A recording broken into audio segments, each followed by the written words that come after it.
ধরনের মিটিং এ খোলাখুলি সবার সামনে তাকে বলছেন কি হলো আপনার ইলিগাল গুলো এবার একটু রেগুলারাইজ করে নিন, তো তিনি এখন বিদ্রোহী। তাহলে মুখ্যমন্ত্রী কেন? শাসক দল তো চাইবে যাদের এই ধরনের পিছু টান আছে সেরকম প্রচুর লোক এক জায়গায় থাকুক, সেই বিরোধীকে সুতোর টানে চালাতে সুবিধা হয়। একটা ধর্ষণে অভিযুক্ত যার ভিডিও, আমি তো স্পিকারকে জিজ্ঞাসা করতে গিয়ে জিজ্ঞেস করলাম না প্রথম দিন বলে, আপনি ও জিপ চাটাটা দেখেছেন? তাহলে আমি ফাটিয়ে দিতাম। না না হাসিন না, সিরিয়াস। না না আমি বলতে যাচ্ছিলাম, কিন্তু ওই ভদ্রলোকের প্রথম আজকে আমার সঙ্গে সামনাসামনি কথা হলো বলে স্পিকার সাহেবকে বলিনি। আমি তো বলেছি যেরকম একজন কি বলে ধর্ষণের অভিযোগে অভিযুক্ত, তাকে আপনি এটা করেছেন। আমি পরের দিন জিজ্ঞেস করে নেবো জিপ চাটাটা দেখেছেন, যদি না দেখে থাকে তাহলে আমি ভিডিওটা দেখাবো ওখানে, যে এই যে হচ্ছে আপনার আপনার আপনার বিরোধী দলনেতা, আপনি একে পছন্দ করেছেন, জিপ চাটছেন।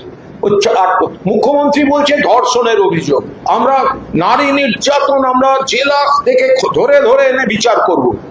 আর সব থেকে বড় সামনে বসে আছে বিরোধী দলনেতা, যে হচ্ছে ধর্ষণের অভিযোগে অভিযুক্ত, তাদের সব মানে যিনি অভিযোগকারী নিয়ে তার ভিডিও গুলো, মানে তার যে অভিযোগের ভিডিও সেগুলোও ভাইরাল হয়ে আছে।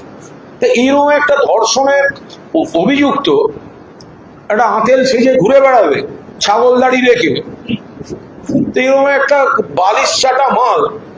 আরে আমাদের বলে চটি চাটা তৃণমূল, হ্যাঁ আমরা গর্বিত, চটি চাটা তৃণমূল। মমতা বন্দ্যোপাধ্যায় গরিবের নেত্রী, চটি পরে দীর্ঘদিন ধরে হাওয়াই চপ্পল পরে এসছেন, চটি চাটা। আর যারা ঋতর পেছনে ঘুরছে তারা তো বালিশ চাটা, তো মহা মুশকিল। চটি চাটা তৃণমূল গঠনমূলক দায়িত্ব পালন করছে, বালিশ চাটা তৃণমূল বালিশ এবং অন্যান্য পাপ থাকার জন্য কয়েকজনকে নিয়ে ওখানে ঘুরঘুর করছে, বাকিরা বিভ্রান্ত হয়ে আছেন, তারা ওদের সঙ্গে থাকবেন না, লিখে রেখে দিন।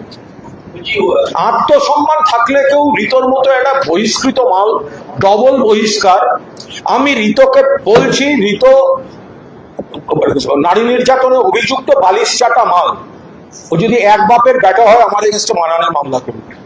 ঋত তুই বালিশ চাটা, চল।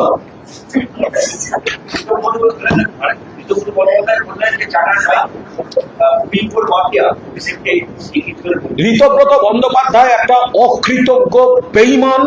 যখন সিপিএম তাকে বিভিন্ন অভিযোগে, সেগুলো সিপিএম এর নেতারা বলতে পারবেন, বিভিন্ন অভিযোগে লাথি মেরে তাড়ায়, তখন ঘুরঘুর করতো তো দিল্লিতে তৃণমূলের কাছাকাছি।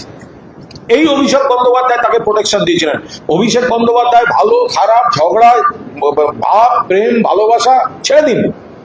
ঋতব্রত বন্দ্যোপাধ্যায় যখন সিপিএম থেকে বিতাড়িত হয়ে ঘুরছেন তখন তাকে প্রোটেকশন দেয় অভিষেক বন্দ্যোপাধ্যায়। দলের একাংশের বড় আপত্তি সত্ত্বেও তাকে প্রথমে একটা কোনো আদিবাসী সংক্রান্ত কমিটির চেয়ারম্যান করেন মমতা বন্দ্যোপাধ্যায়। এরপর তাকে রাজ্যসভায় পাঠানো হয়, আইএনটিটিউসির রাজ্য সভাপতি করা হয়। উলুবেড়িয়া পূর্বের মতো ক্লিন সিট দিয়েছেন এবং জিতলে এই ঋতব্রতই মন্ত্রী হতো অভিষেকের সুপারিশ নিয়ে। সে আজকে অভিষেক বন্দ্যোপাধ্যায়কে অপমান করছে। অভিষেকের 10টা কাজ, 10টা আমরা কেউ সমর্থন করতে পারি, কেউ নাও পারি, আমরা সেটা নিয়ে কথা বলবো, কিন্তু যদি ব্যক্তিগত উপকার, যাকে দাঁড় করিয়ে রেখেছে, যাকে অস্তিত্বে রেখেছে। আচ্ছা আপনারা একটা কথা বলুন তো আমার, এই যে বিদ্রোহীদের জিজ্ঞাসা করুন, এইখানে যে ঢুকেছে যারা, নমিনেশন ইলেকশনের 1.5 মাস হয়েছে, তাই তো? নমিনেশনের সময় 2টো ফর্ম ফিল আপ করে জমা দিতে হয়েছে, নইলে কেউ আমরা তৃণমূল হতাম না। কিন্তু ফর্ম এ ফর্ম বি মমতাদির সই ছিল, অভিষেকের সই ছিল। আরে বিধায়ক হয়েছে, দলের নমিনেশনের সঙ্গে তোমাকে অভিষেক ব্যানার্জি মমতা ব্যানার্জির সই দিতে হয়েছে, আর তুমি আজকে জিতে এসে বলছো এই দুজনকে আমরা সরিয়ে দিচ্ছি। এ কি পাগল?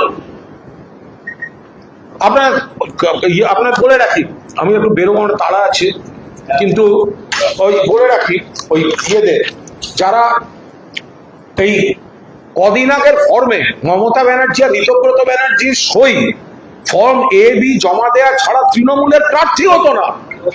মমতা ব্যানার্জি আর অভিষেক ব্যানার্জি সই সহ ফর্ম জমা দিয়ে তৃণমূলের প্রার্থী হয়েছে। কত বড় অকৃতজ্ঞ বলে সেই দুজনকে সরাতে নেমেছে। সেই জন্য আমি বলছি শুনুন, কি হয়েছিল 1857 পর।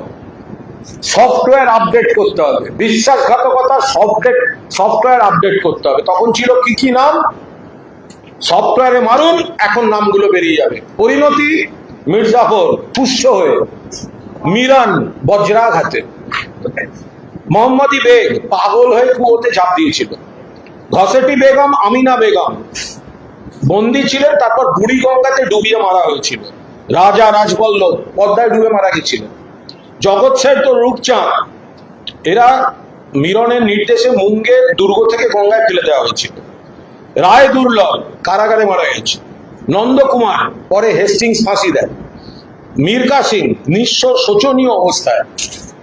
এই নামগুলো সার্চ করে সফটওয়্যারে আপডেট মারবেন, এখনকার নাম আর ভবিষ্যতের পরিণতি বেরিয়ে যাবে।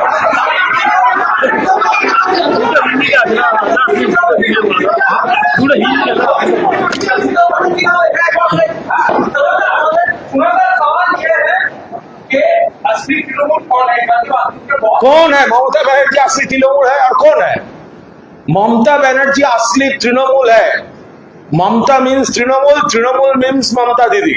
और जो लोग बड़ा बड़ा बात करना है ना, अभी 1 महीना हुआ एमएलए होके यहाँ पर आया है, तो उसको नॉमिनेशन के लिए नॉमिनेशन पेपर के साथ एफिडेविट के साथ एक फॉर्म ए फॉर्म बी जमा देने का रीति है, नहीं तो वो तो तृणमूल कांग्रेस कैंडिडेट ही नहीं होगा।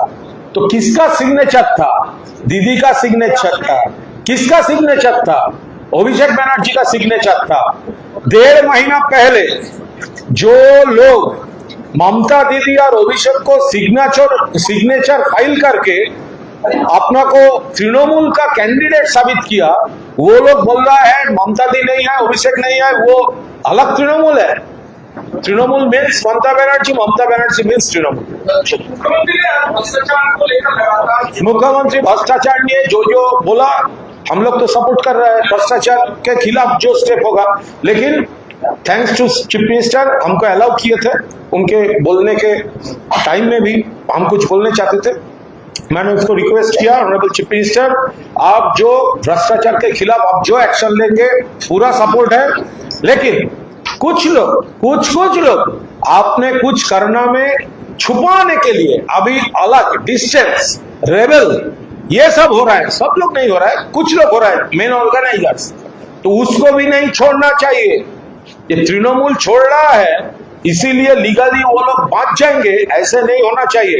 सेम बोला है, नहीं होगा ऐसा, नहीं है हमारा মিটিং এ খোলাখুলি সবার সামনে তাকে বলছেন কি হলো আপনার ইলিগাল গুলো এবার একটু রেগুলারাইজ করে নিন, তো তিনি এখন বিদ্রোহী। তাহলে মুখ্যমন্ত্রী কেন? শাসক দল তো চাইবে যাদের এই ধরনের পিছু টান আছে, সেরকম প্রচুর লোক এক জায়গায় থাকুক, সেই বিরোধীকে সুতোর টানে